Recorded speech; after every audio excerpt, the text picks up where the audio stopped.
Hey guys, welcome back. Today we're going to finish up this trunk latch, the upper loop there that engages with the latch, and then move on to the hood, finish that rear piece so we can have a way to hold the skin at the back, and then finish up the structural piece that holds the latch so we can actually close and lock the hood in place. Now, for those of you who are new to our channel, I'm Nick and this is iNVision Prototypes. Welcome. For today's video, we're going to do an hour by hour, minute by minute, second by second coverage of what actually the amount of work that goes into fabricating these little pieces. Unfortunately, since the upload rate in this area is really bad, it's actually terrible. That's why we don't do live streaming. What we'll do is take that video, break it down into multiple segments, and then upload it throughout the course of the day. And you guys will get an idea as to how long these little things actually take. On second thought, why disillusion 97.321% of the people who watch the YouTube?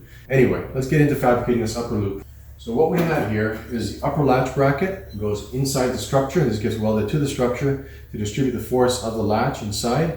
If we didn't have this and just bolted it to that, that would eventually break out. We don't want that to happen. And we have the plate for the latch, a little triangular piece that kind of conforms to the shape we have up there of the beading. And then we have this rod. It's a hardened rod, and it's going to be tricky to bend because if we bend it cold, it'll break. So we'll get a chance to get the torches out.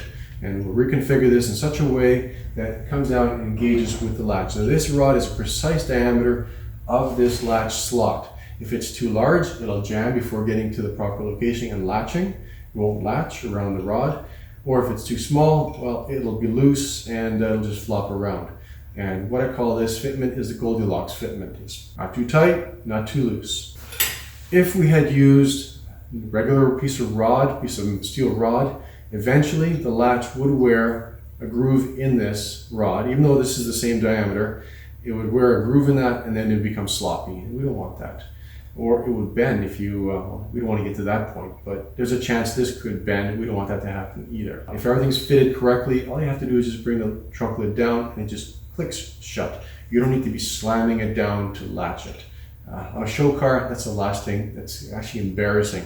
Have to slam your doors and slam your hood and slam the latch to latch. Let's mark these pieces out, at least this one here up there. Drill the holes through, bolt these together, and start bending this piece. I do have a center line here, so I'm going by that, making sure that these holes are visible. Okay. All right, let's get this drilled.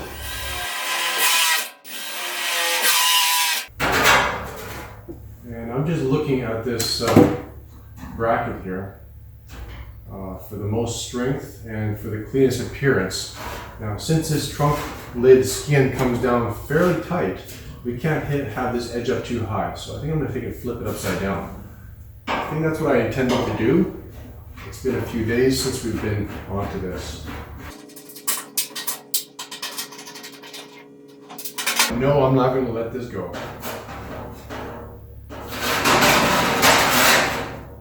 Right there. See how the angle comes down nicely? And it's not too high here. I don't know if you guys can see that. And the reason I left that vertical leg on there is for strength. If this was a flat plate, there is a chance it could bend. And we don't want that. Like I said, we're not slamming this thing down. It's going to latch nicely, but over time, we don't want anything to deform. That's why I leave a little bit of leg on one side. This side has to be minimal over here because we don't have the height in that spot.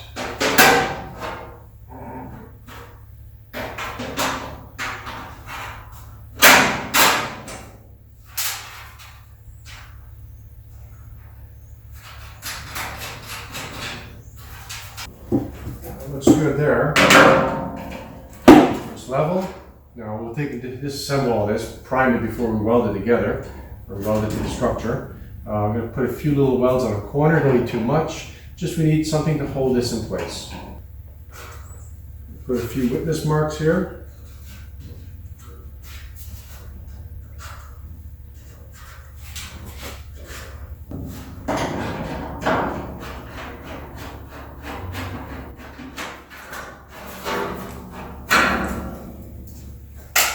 Those are the rubber cushions that allow that to come up and not snap up into place, just kind of come up and rest into place. Now it does come up a bit fast because there's no skin on there yet, Put the skin on, it'll be a little bit heavier and go up a little bit slower. Now this plate, which is triangular because it matches with the beading that's up there, we try to keep a common theme throughout the vehicle. We're going to take and drill 2 holes in it. Take this rod, slip it through the hole, and weld it on the back side. Reason for that, if we took and just stuck it on like this, first it wouldn't look that great. Second, that weld would break off. So it's just stronger to put it on the back side. And at the end of the day, it looks cleaner. So let's get this these holes drilled. I've already measured the length for the loop, so we'll get that established. Get the torches out and start bending this. So there we go. Holes drilled through, it matches the diameter of the rod. So now we can go ahead and bend this rod up. Now I can take this rod and cut it off now and work with a smaller piece and try bending it that way, or I can save the cutting until later, allowing me to use this as kind of a lever and help me create these bends. So this is an oxy-acetylene torch, and we turn on the acetylene first and then dial in the oxygen. Let's get that open a bit. Not bad, it's coming up there. And we just dial in the oxygen, there you go. That's a nice flame right there. Whoa, camera. Kind of melted the lens. I don't know if you guys can see, I hope so. Let's get this bent, maybe it'll get better. So we're just gonna heat this up a little bit here.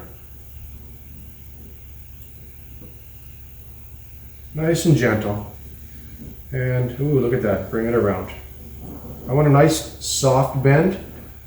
Something too harsh will break, and it won't look as good. If you ever nailed your head on a very sharp latch, that's not too good. Okay, so that's the first bend. Looks pretty good. Nice and clean. Maybe overbent a little bit, but we can tweak it a little bit later on. And now we need to get the second bend created. It's gonna be tricky because I can't quite get the whole latch in or the loop in. Sometimes if that's hot enough, I can reignite on the same spot, but if I talk too long, I cool off. I think the tip has a bit of dirt in it, but I'll get this bent up and I'll clean it later. Okay, heat it up till it's about an orangey color, and just bring that in. Boom. Now let's sight them through, make sure they're parallel. Okay, good. And the biggest thing with oxy-acetylene torches, all you have to do is just crack the valves open a little bit till your gauges register. You don't have to uncrank the valves all the way to the end, because if your hose ever developed a leak and you have to shut it off quick, you don't want to be cranking that. So there we go, there's our loop. Now all we gotta do is just cut it off there. Gotta remind myself not to touch that or lick that, because, well, that looks really good right there. So let's just chop that off. Now we don't want to cool this off with cold water. We want this to cool off nice and slow so that we don't create a brittle area in the rod.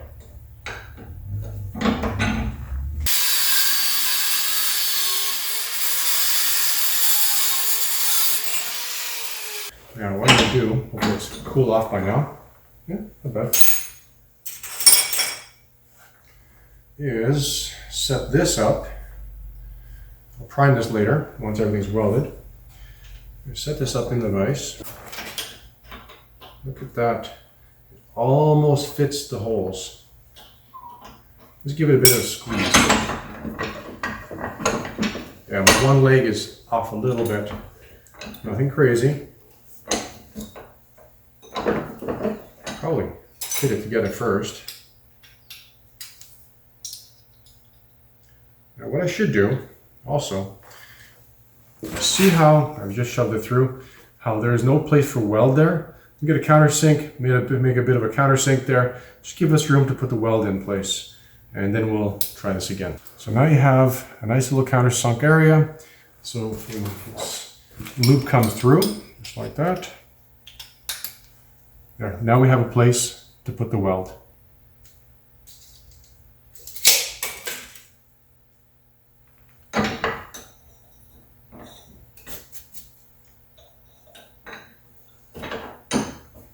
Done.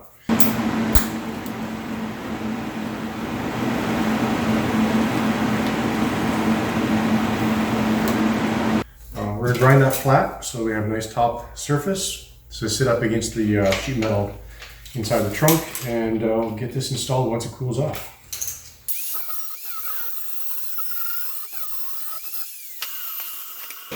Now, perhaps I should have tacked it and then tested it, but I got a little excited there and welded it up. So let's see. It looks really good.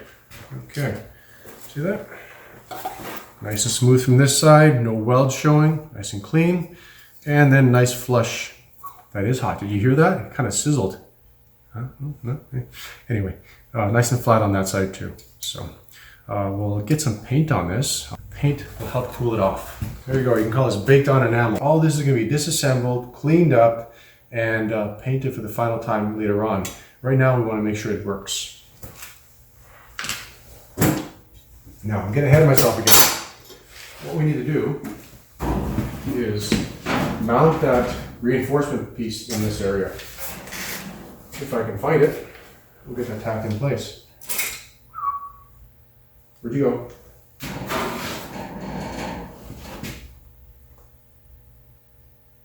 Did you guys see where it went? Just vanished. Fart in the breeze. Gone. I know where it is. We primed it. See, nicey nice. We've primed this piece, primed the inside of this area here. So now we join these two together, there won't be any chance of rusting happening.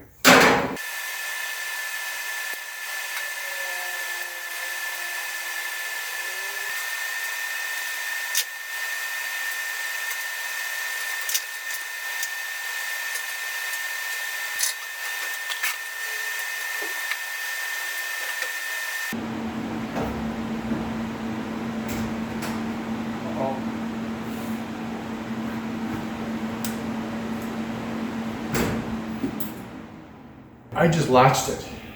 Shoot! See? That's a good thing because it works, but how do we unlatch it?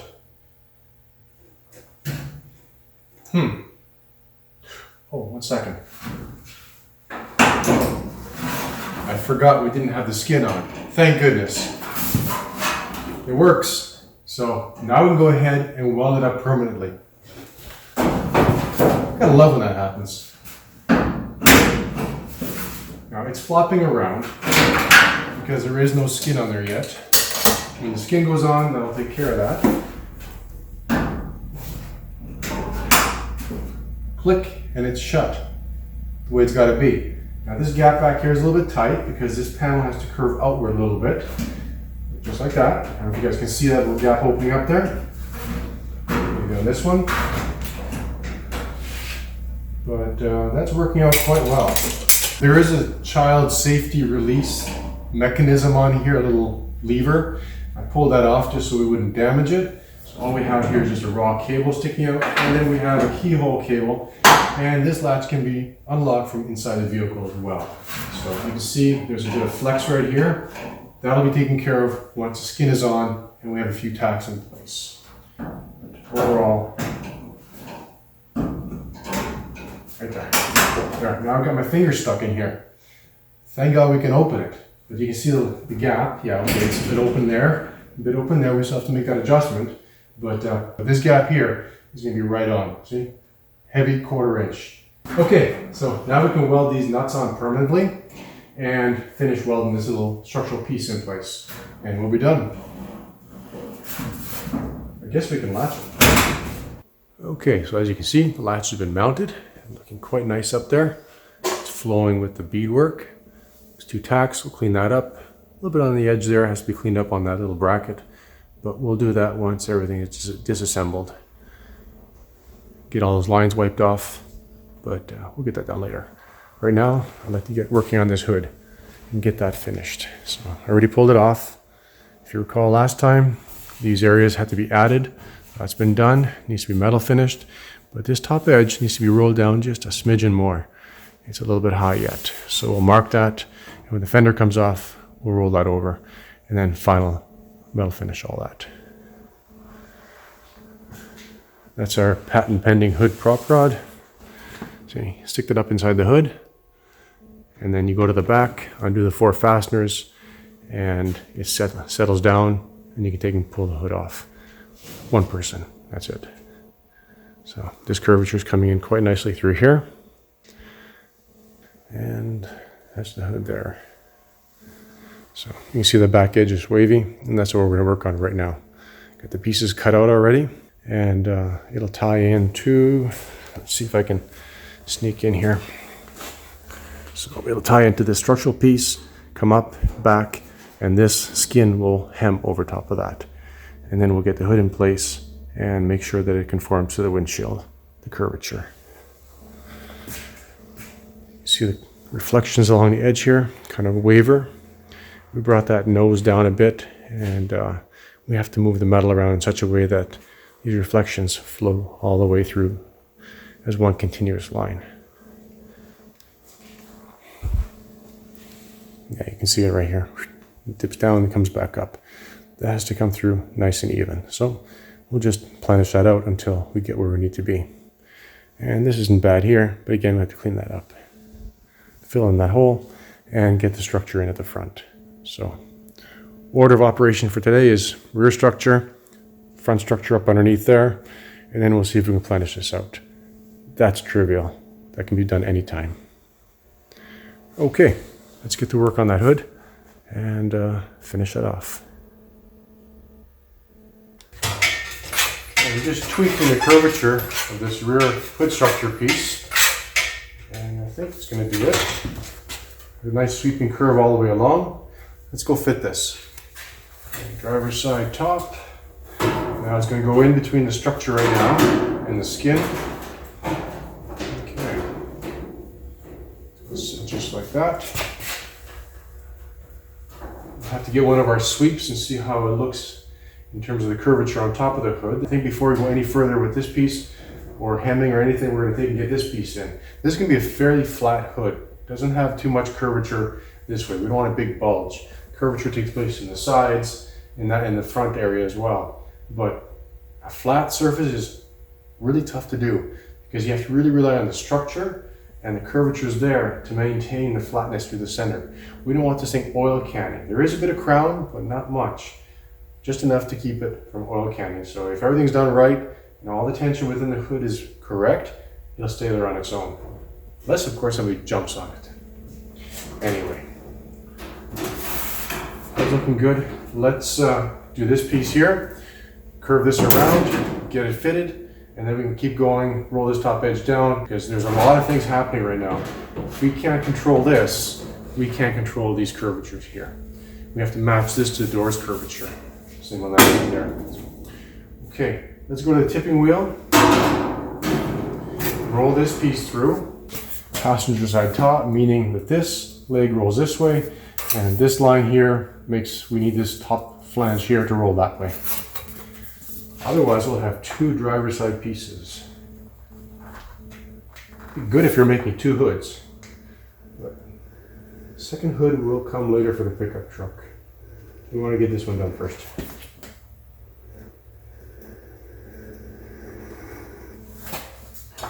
Skin has been finished for the truck, but all of the structural components, well, still have to build all that.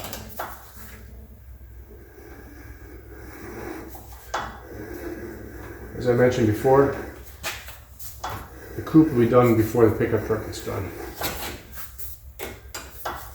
And we have a few other little things that are coming up along the way, so.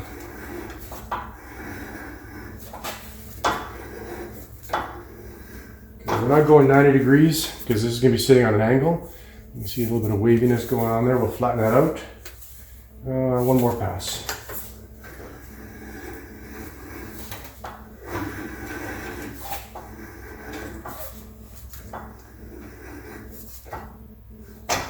You can see just how much curvature. That's a center line right there. That's how much this has to come in. So we're going to shrink this top flange and stretch the bottom flange, and that'll allow this piece to come around.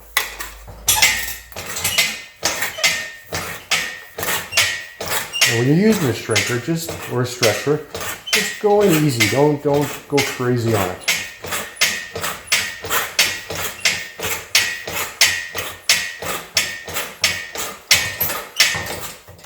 This is 18 gauge, so it has a little bit of body to it. Now what's happening is I'm fighting this bottom flange. It has to be stretched.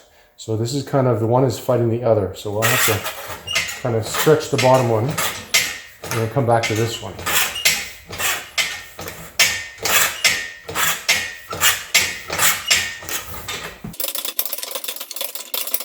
Let's compare it to the driver's side. It's actually not bad. Not bad at all. So just comparing the two edges coming up, and we actually have to give it a little more curvature right on the end here. Bring that around just a bit more. So I'm going to take and shrink just this last 3 inches. I'm back, and there we go. If I can hold it still long enough. These are lively. There we go. Center line. They are going to overlap in the middle a little bit. I'm just going to pinch this very gently. Okay, that's going good there. A bit of a concavity here that I'm fighting, so I know I said I wasn't going to, last we were doing this video on this hood, getting everything together, I said I didn't want to separate the skin from the structure again. The more I look at it, the more I'm thinking we are going to separate it. And that's a job in itself, because we have to make sure that everything goes back just the way it is right now with the correct outer curvature. So we're going to have to flip this upside down, put a bunch of witness marks in place, cut the tacks, and separate it very carefully. And then make the corrections and reassemble it so that, like I said, it fits what's there.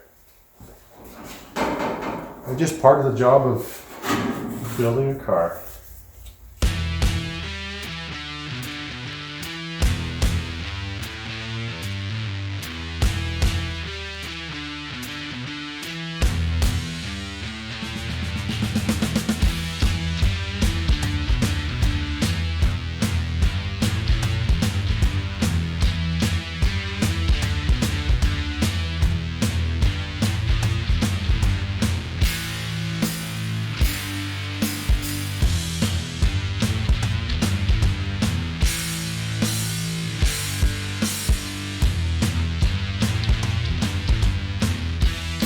So I've just got a couple tacks on one side here. I'm going to take and address this step, and we'll fit this in place. A bit of weld up there. That's good. Slide that in, and center that. It doesn't jump out.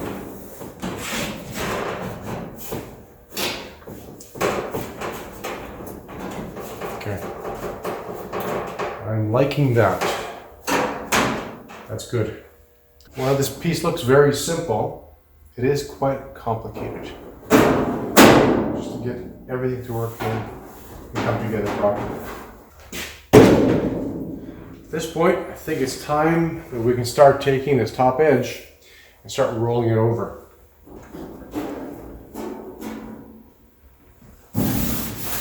How are we going to do that? With masking tape, of course.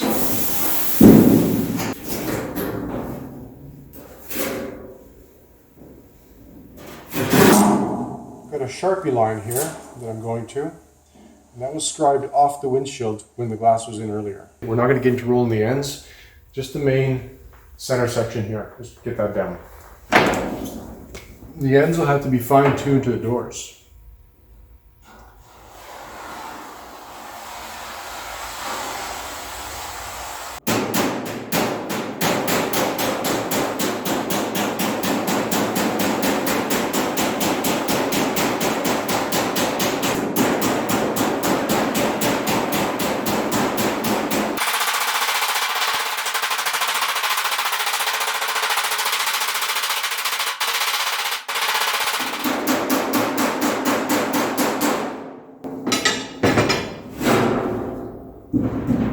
See what just happened there?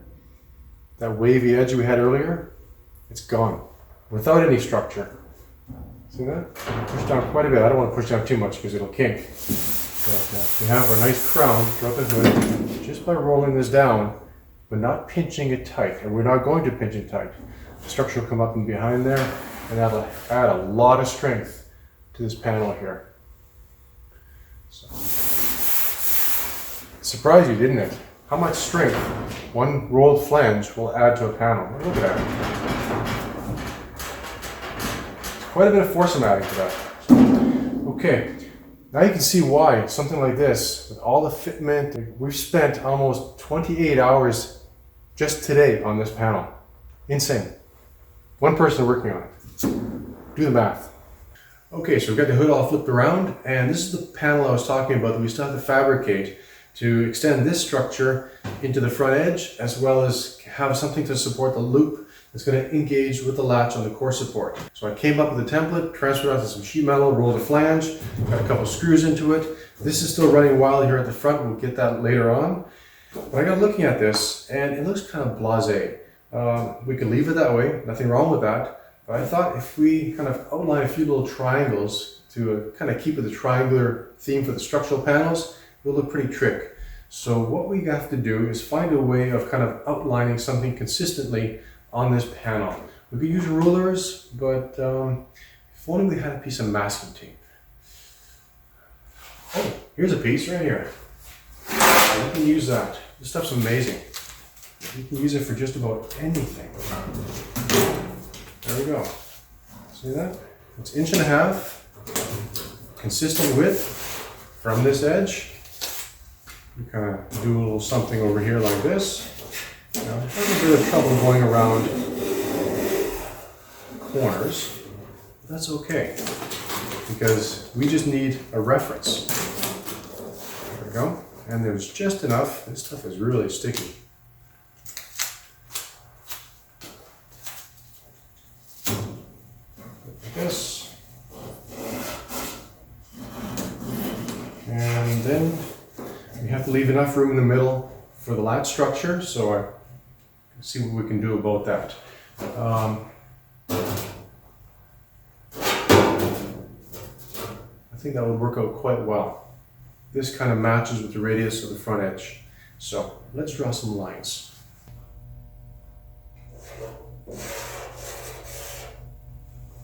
You might be looking at this hole here in relation to the point of the hood. And you may notice that it is not on center. And that's because that latch in the car isn't on center. That's the way the Mustang was built. That catch is just off center. So we're not going to worry about that too much.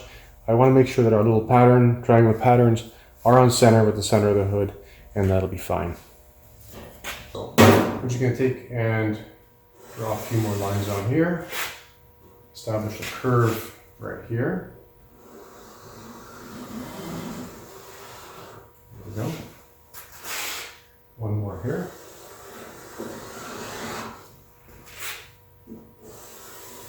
And one like that. Now we have to create some radiuses here because I don't want a sharp point. What can we use for that? Top of a spray bone. Should work out quite nicely for radius. Look at that.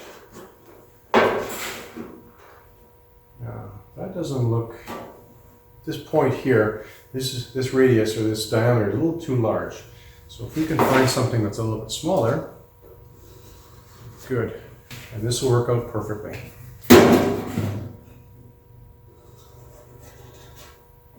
So I could do this freehand, but if I was doing one, that'd be fine. But I need to match these radii. Is it radii? Radiuses? Doesn't sound right. I think we've been through this before with another one of those words. Radii, radiuses. Which is it, guys? Let me know. I don't want to spend half an hour trying to figure that out. And we're gonna, I think, that would be neat if we just left that sharp over here. Yeah, let's leave that sharp. That's it. So what we have to do now is take this panel out, go to the table wheel, and create a little depression in these areas. Have it go down.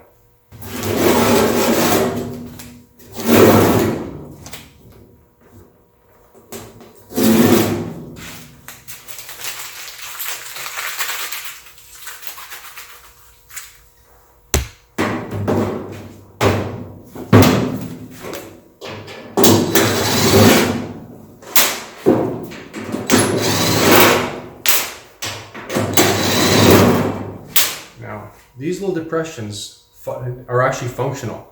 They create some stiffness within this panel. This part that I created is 20 gauge. And while 20 gauge has some body to it, it's still flexible. So by creating these little depressions, it'll stiffen this panel right up. Let's go tip this and get this installed. Then we'll separate the structure from the skin. This style of lower soft wheel will not give us the effect we want. I need to create and have the sheet metal go down past an edge of something. So we're going to switch this out. There's little spacers. I just move washers around where I need to get different effects using this one. This can give me about 15 to 16 different little patterns. And this wheel here, it's an old caster off of who knows what, but it works perfectly for not marring up the sheet metal and give me a nice soft offset. This upper wheel will push the sheet metal down past this lower one and give us the desired effect we want. I just need to sneak the sheet metal in. Now this fence is in the way of this flange. If this was flat, that wouldn't be an issue, but that needs to come off. It's nice to have all the latest and greatest tools, but what I get a kick out of is using what I have at hand and making those things work. Just like that reciprocating hammer you guys have been seeing. It's an old steam pressure washer from who knows, probably 1942. And but the cam action within that pump is perfect for what I needed, so we used it. And I created more space on the shelf for something else. Next swap meet, whatever, something comes along the way, I've got space to put it. I'm not sure if you guys can see what's going on. The first step, I'm just doing about 1/8 of an inch depression. Now you see right there, it beat me to it. I didn't pre-stretch the area, but that's okay. Look at that. Come around. Now I need to apply a consistent pressure on the panel, otherwise I will get a varying depth. And that can be useful at times. But here I want a consistent 1/8 depression. There we go. That's one done.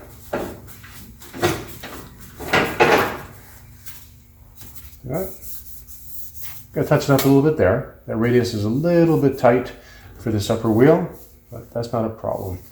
And by pre-stretching this panel, if I had done earlier, this wouldn't have happened, but that's fine.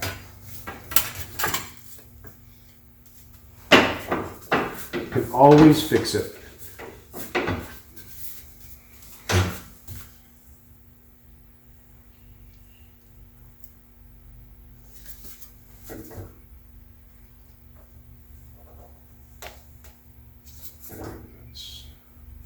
Looking good.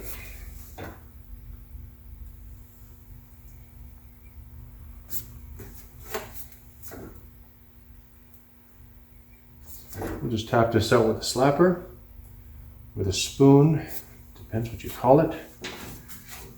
And we're done. So there we go.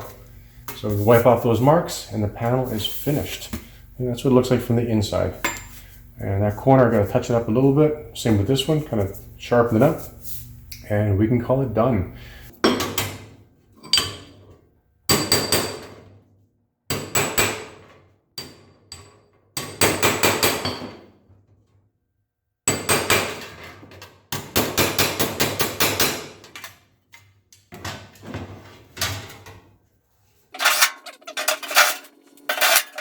Doesn't that look a lot better? So let's dip down a little bit. Come on, just like that. That little feature there gives it more strength and it looks nicer. So we'll have to take and create these after, get them in, both sides as well as the back corners. We've created that centerpiece, but right now what I'm going to do is take and cut the tacks and pull this thing apart.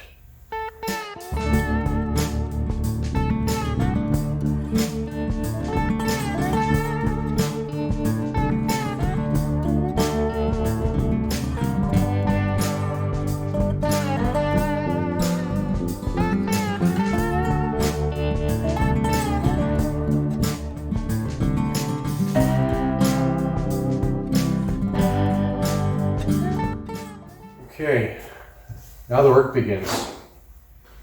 And hopefully we can get it all back together afterwards. Fingers crossed. Now what do we tackle first? Do we do the structure, finish that off? Or do we do the skin? I think we're going to tweak the skin. Take a break from the structure a bit. Work on the skin, work out a few of those reflections, make sure they're going straight. And then we'll get back onto the structure.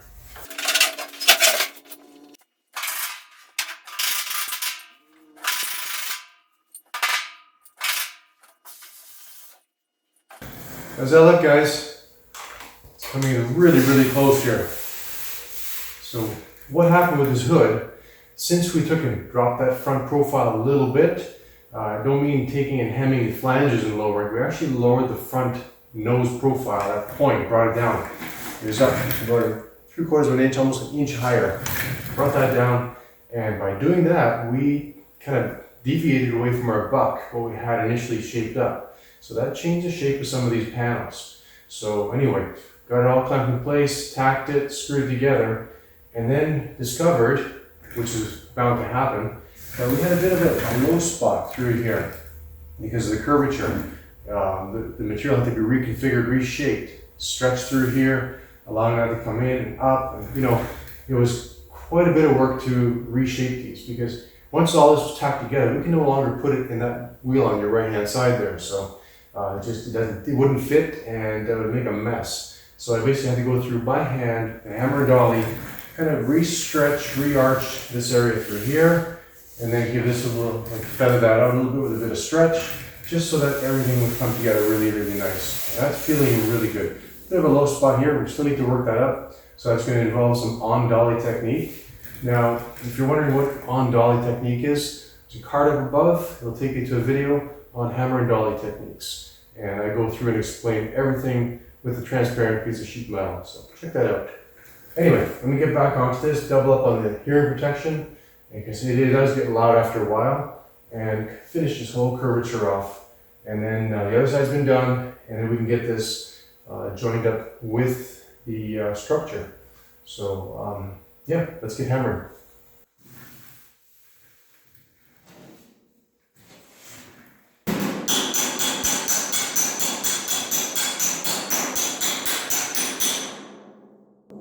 Although this is low here, and it looks like I'm hammering it down, by driving it down against the dolly, I'm actually stretching the material and it's actually coming up. Believe it or not, but it's true. We'll pass the sanding board over it just to create some few new scratches and see if there's any low spots.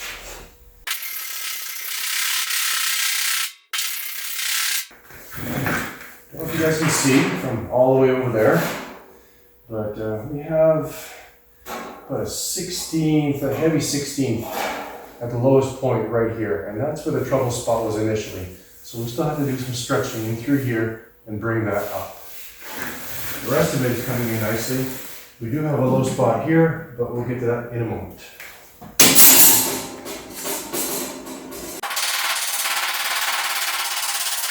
This is an immensely time-consuming process. You can't rush it. You take your time, work it in. This is coming in really nice here. Now you've seen me use that pneumatic plenisher, that plenisher on steroids, but I really like the control of the hammer and dolly to get that final curvature in. Okay, so the reflections are consistent all the way through.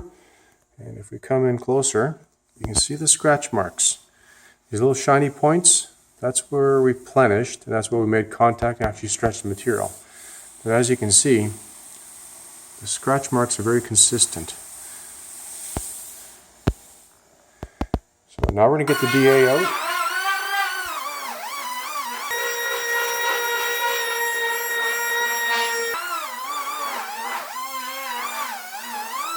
So to fill this in, we're actually going to make this hole a little bit bigger, cut away this material. Otherwise we'd have to shrink it down, and I don't think it's possible just with the amount of material we have to shrink down. It'll probably end up creating a bit of a high spot. So we're going to take and trim this down, form up a new piece, weld it in.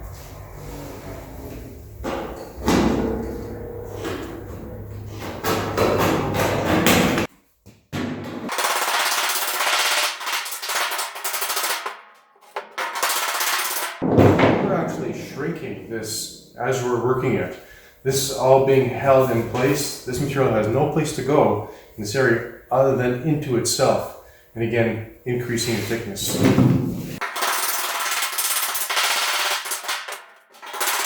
There's a reason why I measure this. I need to know how thick this material is because I need to replace it with a similar material. If I put, say, 20 gauge in there, it wouldn't fit right. It would be too thin. And by going with 18, it's close. We'll probably end up using 18. 16 would be too thick, and we wouldn't be able to clamp it or work it properly. Okay. It doesn't fit the hole precisely at the moment. The smallest piece I've ever wheeled.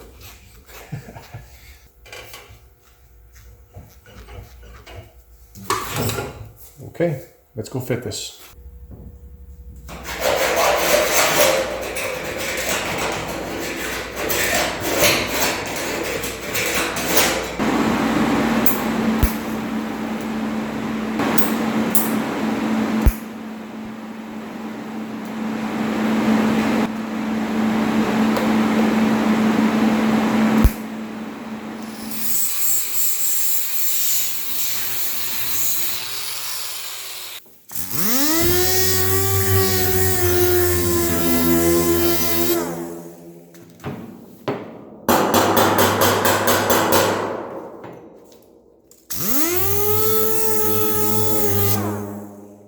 That's it, guys.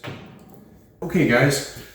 Well, that was quite a bit of work involved to get this done. I thought we'd get it done yesterday, but it turned into a 2-day job, but it came out fantastic. So now with the outer shell wrapped up, finished, smoothed out, except for a couple little tacks we have to do over there at the front, I don't need to worry about us not being able to assemble this. And what I'm trying to say is we're going to assemble the hood with the structure again, but we're not going to put it on the car yet.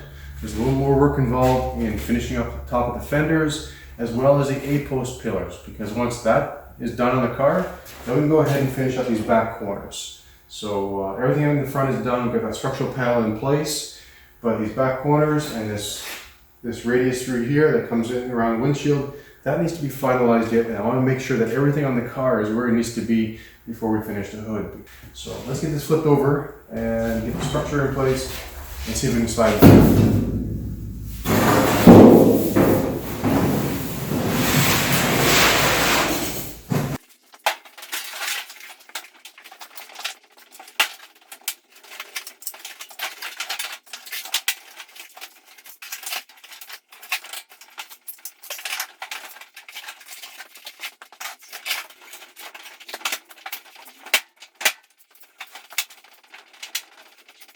It's like 1/8 of an inch at a time to bring it together. So we're getting there. Just don't want it to unspring itself, and that word unspring, and lose what we gained. Bingo. It just jumped in. Okay. Probably the best thing is get a vice grip on here, just to lightly hold things in place, and then we'll get that side up where it needs to be. Stay. Don't jump out.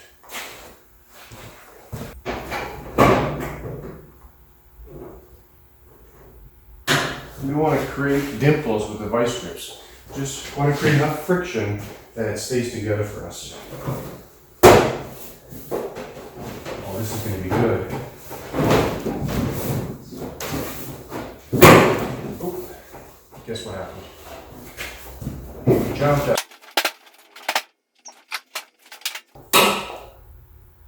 One little bit of stiction, just so they don't slide apart. What I'm going to do is, wherever we have a mark, I'm going to put or squish the hem just a little bit. We'll put a tack there using the MIG. That way I can kind of hold it and zap it.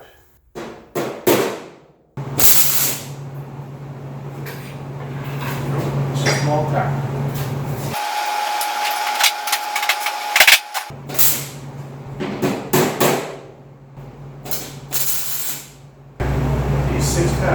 Should be enough for us just to get this hood back up on top and fit it and make sure that everything works. We're going to leave this episode off at this point. We've got quite a bit accomplished. The rear piece needs to be installed, but I want to make sure that the 2 corners in the back where made up of the door are where they need to be and finalize those. We can't do that until the A-pillars are finalized and welded. So once that's done on the car, then we can finalize that, get this tacked in place. I might even just bring this in and put a small tack on there so nothing moves around. We enlarge the hole for the latch, so we'll get a latch fabricated, the loop fabricated, and get that installed. But as you can see, there's a lot of work involved in just building what looks to be a simple hood. You know, you got a structure, you got a skin, put them together, right? It's easy. Not quite. There's a lot of work involved. Anyway, thanks a lot for watching, and take care, guys. Oh yeah, we have these pieces to make yet too. So next time, see you later.